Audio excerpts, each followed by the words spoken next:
Corla. On behalf of Solidarity People Before Profit, I would like to extend our great sympathies and condolences to the families, to the parents, to the sisters, and the brothers, the relatives and the friends of the 22 people who have been murdered in this callous, horrific and brutal way, and obviously wish the very best to the other 59 people who are injured and hope that they make a full recovery.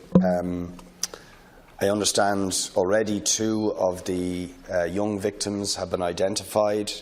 An 8-year-old girl, Safi Roussos, an 18-year-old student, Georgina Callender. And for their parents, for their families, and for the families of those others whose lives have been extinguished by this brutal act, nothing will ever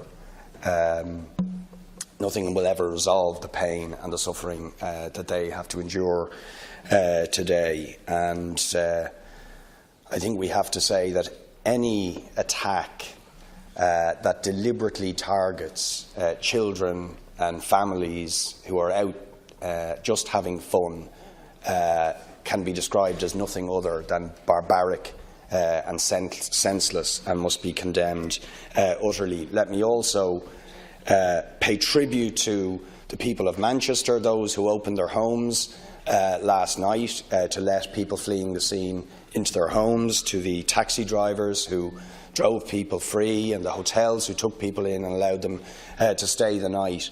And I think it is important in the face of a horrific act like this to echo the sentiment of the Manchester Trade Union Congress, who said that the people of Manchester, and I would say the people of the world, have to respond to horrific acts like this with solidarity and love, and never allow ourselves to be caught up in the logic of hate that could carry out such an act. And I'll just conclude, Ceann Comhairle, by saying that it is a very twisted logic indeed that imagines that the horrors that have been visited, and we must remember the horrors that have been visited on equally innocent people in Syria, in Yemen, in Afghanistan and Iraq, can somehow justify doing similar things to innocent children and people in Manchester. And we have to stand against any action from state actors or from terror groups that would target innocent children, innocent people, and imagine that it serves some sort of political cause. It never can. Thank you, Deputy.